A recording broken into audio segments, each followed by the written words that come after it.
Good night and welcome to the Living Well Show, where we have holistic conversations that inspire healing, hope, and transformation. With your hosts, Dr. Albert and Shanique Tompkins. Good night. I am Shanique.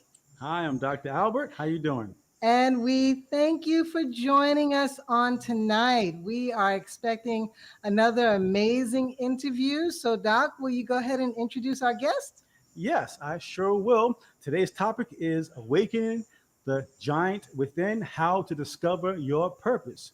Now, as we all know, we're still going through a pandemic, and I think this is a great topic because many persons are trying to figure out, what their purpose is, what their destiny is. But today we have an expert to discuss that matter in the person of Dr. Dierdra Wheatley-Peters. She is the founder and lead consultant at Tamarind Consultants right here in the British Virgin Islands, and where she focuses on human resources, change management, training, and all areas where psychology and business intersect. She has accumulated over a decade of experience in the field of human resources and served the BVI community, enrolled as lecturer at the H. Labadie Stout Community College in Business and Computer Studies Department. Her interest is in mental health and well-being field. Her desire is to pursue studies in psychology and earn a PhD in industrial and organizational psychology in 2018. She's a native Beaver. She's a mother, wife. She is a creative at heart and enjoys writing and singing. She also has interest in gardening and reading. So welcome, Dr. Peters. Welcome to the Living Well Show. Go ahead and greet the people, please. Well, thank you very much for that wonderful introduction, and good night to everybody tuning in tonight. I am very happy to be here to share my ideas on what it means to live in purpose and how we can just grow and progress. Awesome. Well, we appreciate you being here, and we're excited to just get an understanding about one's purpose. And so in your field, in your business, Tamarind Consulting, I'm sure you see many different aspects. And so from your vantage point, what are some of the trends that you see in your line of work?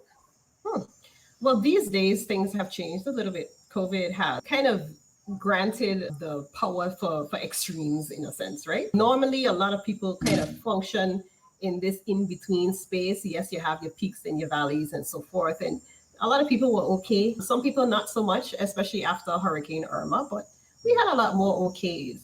And what COVID has done has brought to my attention people who tend to be now more so on the heavy, like they feel heavy. So usually when we hear heaviness and that weighing down, we're talking more on the depressed side of things. But then we also seeing people on the other end of the spectrum, those people who tend to be a lot more anxious, people who are agitated, people who are not quite sure about what is going to happen and that kind of thing.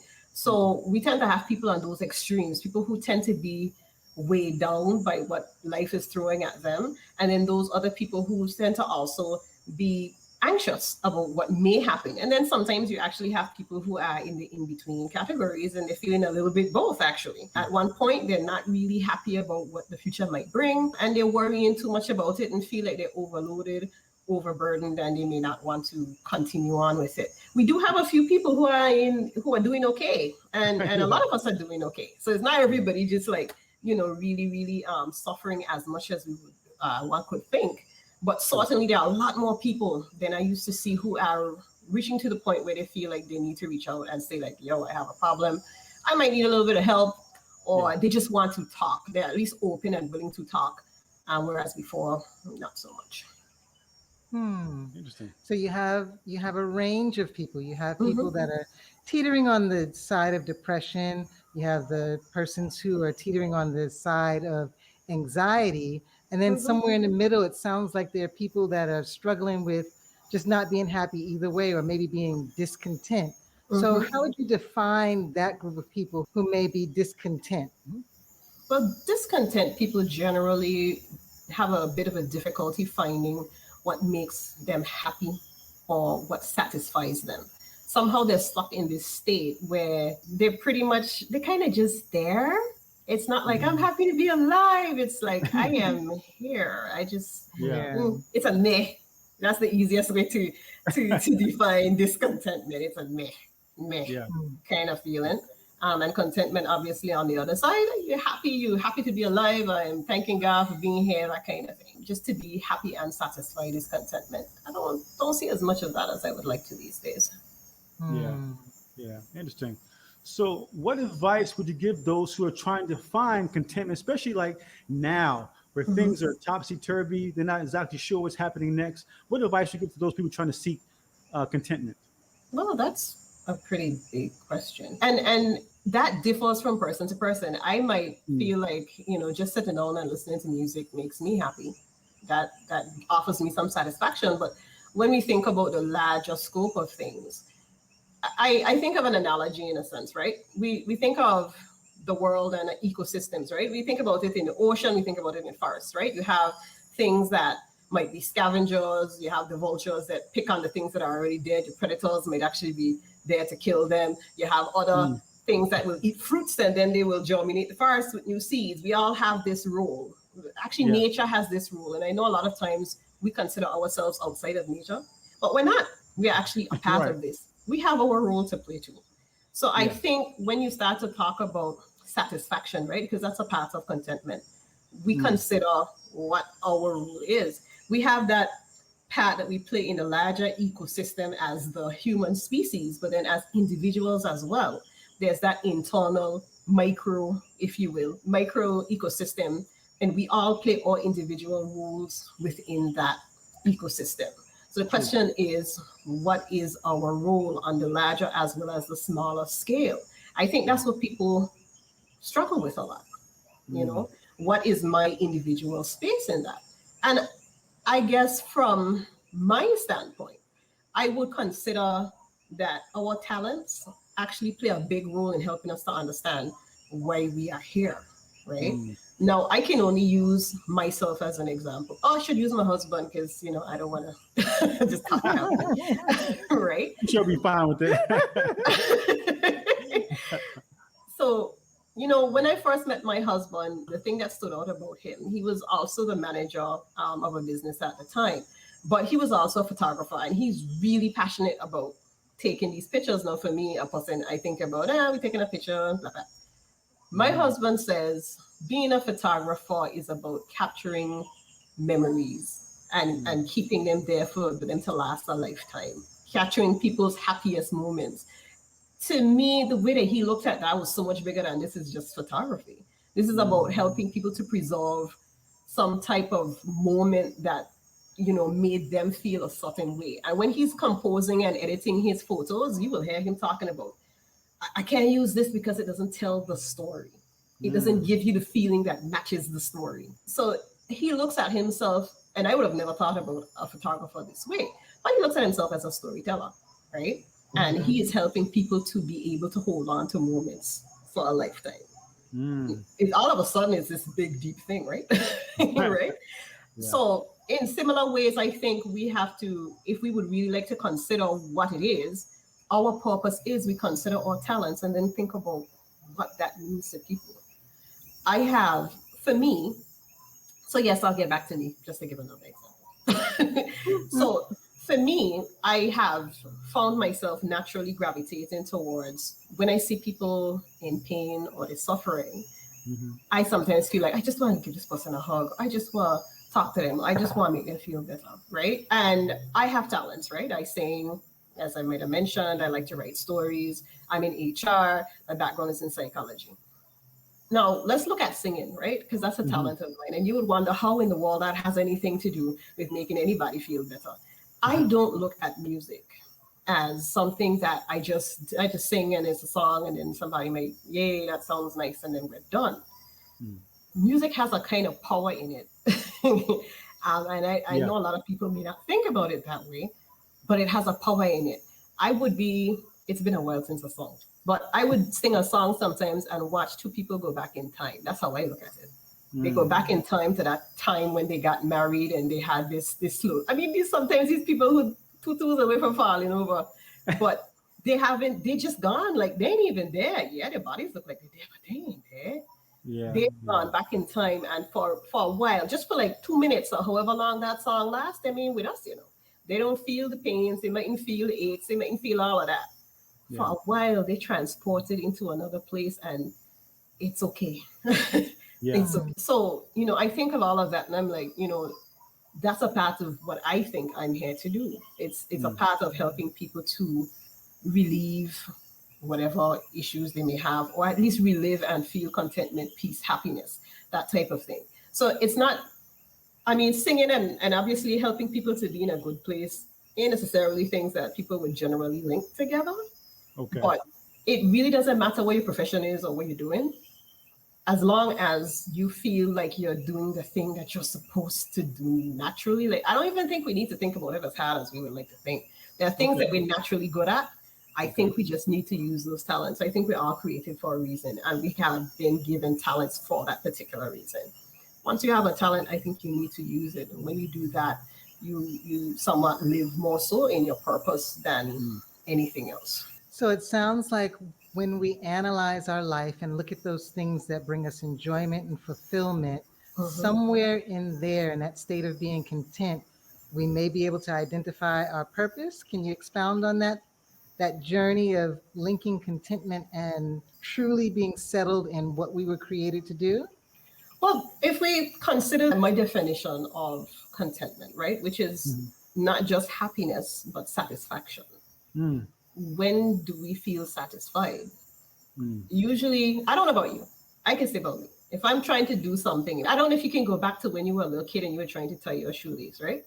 Your purpose for that time, or if you have kids, is to try to tie your shoelace. And the first time you tie your shoelace, you're freaking out like, yes, I've done it, right? I've done this thing that Right. I've been trying to do. Now, when we're a kid, okay, it might be a simple thing like tying your shoe.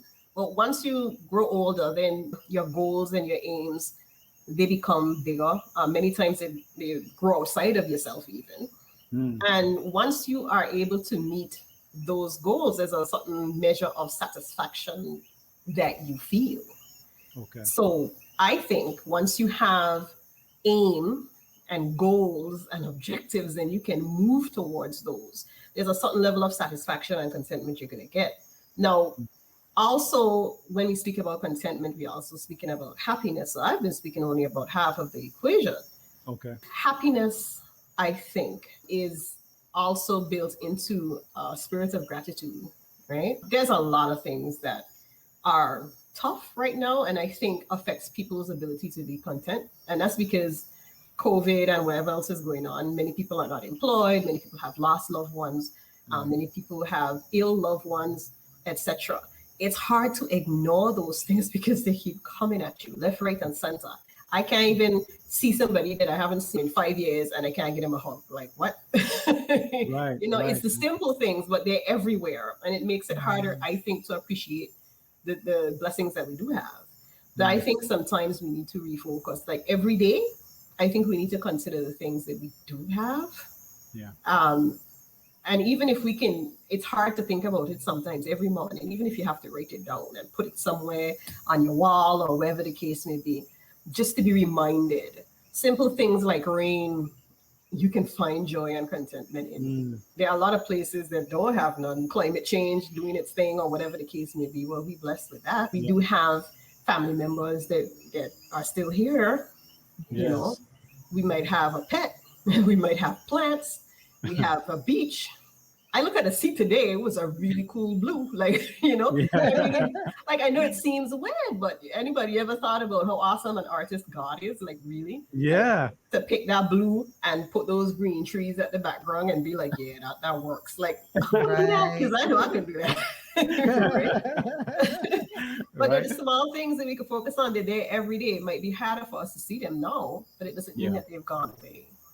Yeah. And I think that's a key ingredient to actually being content, to actually appreciating and counting the blessings that you actually do have, hard as it may be. Yeah. And in addition to that, moving towards the thing that you feel that you might be creating. That's good. And I like your definition of contentment in terms of also equating to satisfaction and happiness. So it sounds as if that once you discover the area that you're satisfied with or you're content with, that can be kind of like lead you to your purpose. So how would you define purpose? Because you hear so much about that per se, what is my purpose? And so it sounds like that you're actually equating that to leading you to your purpose. Would you agree with that? And how would you define purpose? I think there's a big measure of contentment that is linked to purpose, because that again is purpose, in my opinion, focus on an overall goal. This is why I'm here. This is why I'm created. And if I am doing things that I am created to do, then I think contentment has to happen, because then you become satisfied when you become successful in that. We know successful looks different for every person. So for some people, they might say, if I make $60,000 a year, then that's my goal. And you know what? I think for like a minute, maybe they might be like, yes, I'm good. I got it made. I'm making 60 grand a year. But you know, that only lasts so long, because once you make 60 grand a year, you've made 60 grand a year and it's done. When you're talking about purpose now, this is something that's ongoing and ever growing, because you could always find, you know, your purpose can be, let me just, you know, I don't know, save a little goat from along the road. Okay, that can give you something. But, you know, if your purpose is to save animals, then that's an ongoing thing. That goat is one piece, but then we on to the next goat, the next dog, and the next whatever. And suddenly you're studying and you're becoming a veterinarian, if you can, because you want to save animals. Or maybe even if you don't have the money to become a veterinarian, well, I'm going to go work in this pet grooming store and I'm going to love up all of these pets and I'm going to do all this lovely thing and they're going to love me and I'm going to love them, you know, whatever. But that's an ongoing thing. Yeah. So I think when we are talking about purpose, we ought to focus on the bigger picture, not just this little mini goal, but there are lots of little goals. And we appreciate when we actually do get to and through those little mini goals that keep us on the road until death do we part. Right. And we have a viewer that says, it's about a person's mindset. We are what we believe, or the thoughts we choose to hug up. So what would you say about that? I like that. I like that. I feel like that should be like a little trademark, and we are what we choose to hug up. No, but for real though, like I have, you know, I wouldn't say that I have many close friends, but I do have like one or two friends that are like really, really dear to me, and they're positive people and they have made such a positive influence in my life. I could have chosen to decide and hug up somebody who is disagreeable or just grumpy and mean, but I feel like we soak up that stuff. Like we really do. If we're gonna stay around something that's gonna be like that, then we're gonna start to be that. And I read somewhere that we are the sum of our 5 closest friends, or the 5 people that we associate the most with. And if that is the case, and we choose to associate with people who are just not cool, then guess what? We probably ain't that cool. Like, So well, I think we are what we hug up for real, for real, for real. And if we want to be in a positive space and have a positive state of mind, we need to actually surround ourselves with positivity, positive people, positive places as much as possible. I know it's not always possible, but as much as possible, we have to soak it in. We just have to soak it in. Yeah. Yes. And we're blessed to be around sunshine and blue and green every day. So we can find something. We can find a positive moment somewhere. Okay, so Dr. Peters, I come to you for coaching services. I say, I don't know about this life, what I'm created to do. How in the world do I identify my purpose? What do you do with me? How do you walk me through the steps to even identify what I'm created to do? But we explore, darling. Right? We just explore. No, for real though, because you would find, I think we so micro into our lives, like we so close that sometimes we don't see the big picture. So it's about, I think, reviewing what it is we have done, what we have right now, how we've used it in the past. Because a lot of us, I find, we actually already been doing something that's related to our purpose. We just don't recognize it for what it is. My defining moment, or at least somewhat, was Alma, right? So Alma went, it did what it did. And then there were just so many of us still left. It would take somebody, God would have to come down himself and tell me that it didn't have a reason for that, right? I think that we all have something we were meant to do, or else we would have done been gone, because that don't make no kind of sense that we still here. Right? And I think once we go through the path of, okay, this happened, that happened, and I don't even necessarily mean Alma. I mean When I was a kid, I used to like violins and it was really cool, but I stopped playing it because blah, blah, blah. It used to make me feel this way. It used to make other people feel that way. I was a really good sports person. I'm in my job now. This is the favorite path of, all my pastimes or whatever. But we walk, we just explore. It's just, I think of it myself as being a safe space to explore those things. Okay. We just want to explore. And because we are so close to it in our own lives individually, a lot of the times we don't see it. So it takes sometimes somebody to help you with intention of discovering or at least just revealing or, however we like to say it, what our purpose is. It's always there. It's just a matter of looking at your life a little bit differently and trying to identify what's already been there, growing inside you all the time. And that's a great point, because sometimes persons, they're so involved in the day-to-day, they can't really discover what it is.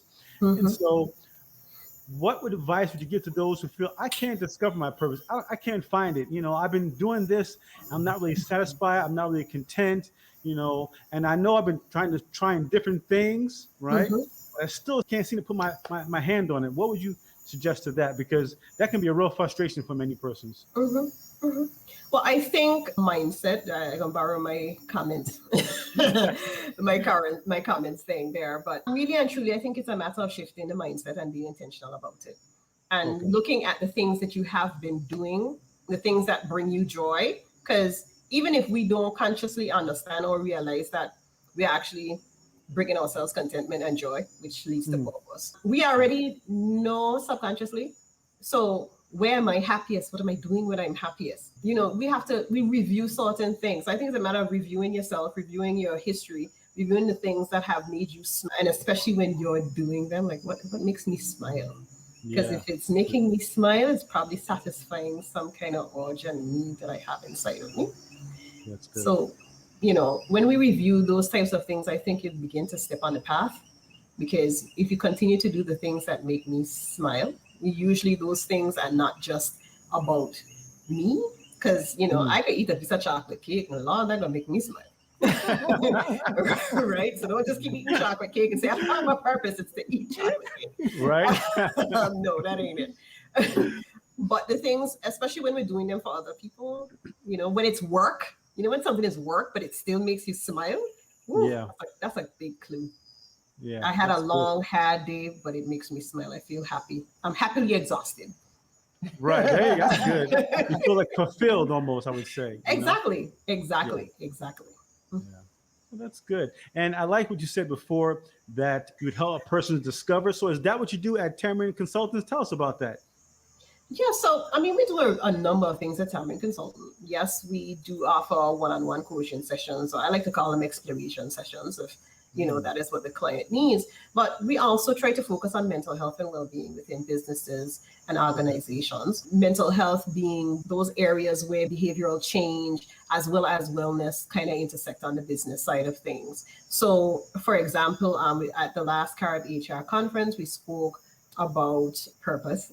Coincidence. But I have on other occasions spoken on things like anxiety, emotional intelligence, different things that would help, because these soft skills that we like to call them, when you look at it, when you drill down to it, those are the things that form the crux of success and failure in many instances.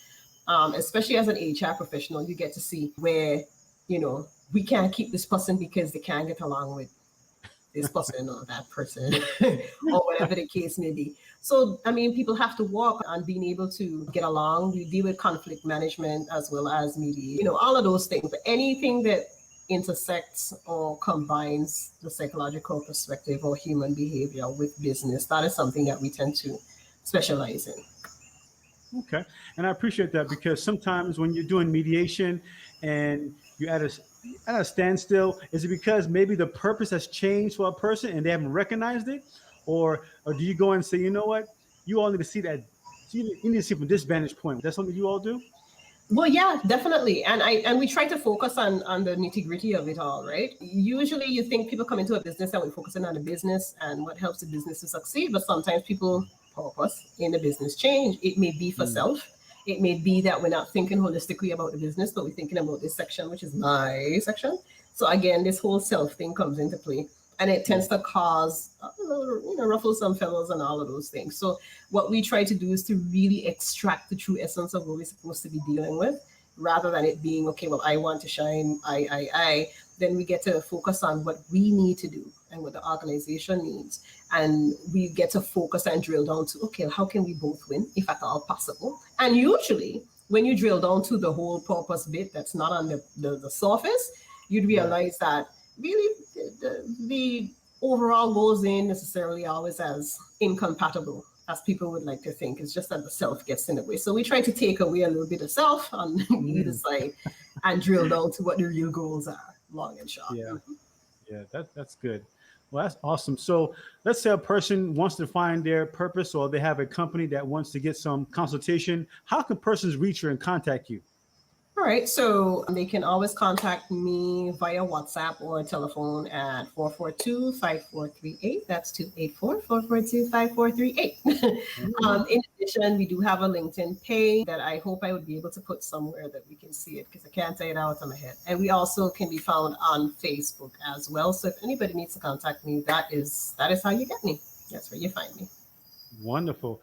And do you also put on different conferences or seminars? We are getting into putting on more virtual sessions. I guess prior to now, we've been, prior to COVID, yay, COVID, there was a lot of face-to-facing. And now we're trying to really transition into our virtual conferences and trainings. So that is going to be our strategic aim right now. Not necessarily, not just trainings, yes. I wouldn't say that we put on conferences, but we participate in conferences. The HR Carib conference was a really good conference. If people still want to get to it, we can work on that. Okay, wow. I never heard of that. I appreciate you letting us know about that. So as we begin to close, are there any last final words you leave with our audience regarding purpose or anything that's on your heart at this point? Not much to add other than to remind us to really look around, because I think we look but we don't see, right? And to see what is there, to look and really focus on the blessings that we do have, because especially if we could tune in now, we have a blessing somewhere, we have power and internet and all of that. So really just to consider the blessings that are everywhere. You'll find that some of those things will help you to feel a little bit more content in your spirit. I'm thanking you guys for actually allowing me to be here and have a quick chat with you guys. I appreciate that. No problem. No problem. We seek to build a platform to help unite us during this time. We can't touch physically as much as we used to, so we have to find ways to stay engaged, stay connected. And like you said, we have to explore the virtual space now. So we share our gifts and talents and platform with others, so that we can all do better, be better, and live better at the end of the day. Dr. Peters, we thank you for leaving your deposit with us on today and reminding us to focus on just those small things. If the world is just too big and crazy, just focus on that one thing that makes you happy and that leads us down to the path of purpose. And we thank you all for tuning in with us on tonight. Again, if you want to find Dr. Peters, we'll put the links in the comments. If this has been valuable to you, we would love to hear your takeaways. So if you would leave those in the comments, you can share this episode, like or subscribe, so that others can also hear and learn how to discover their purpose. That wraps up our episode for tonight. Again, thank you for being here. We look forward to seeing you next week, Monday, same time, same place on the Living Well Show. Thanks for tuning in. Have a good night, everyone. Good night. Good night, everybody.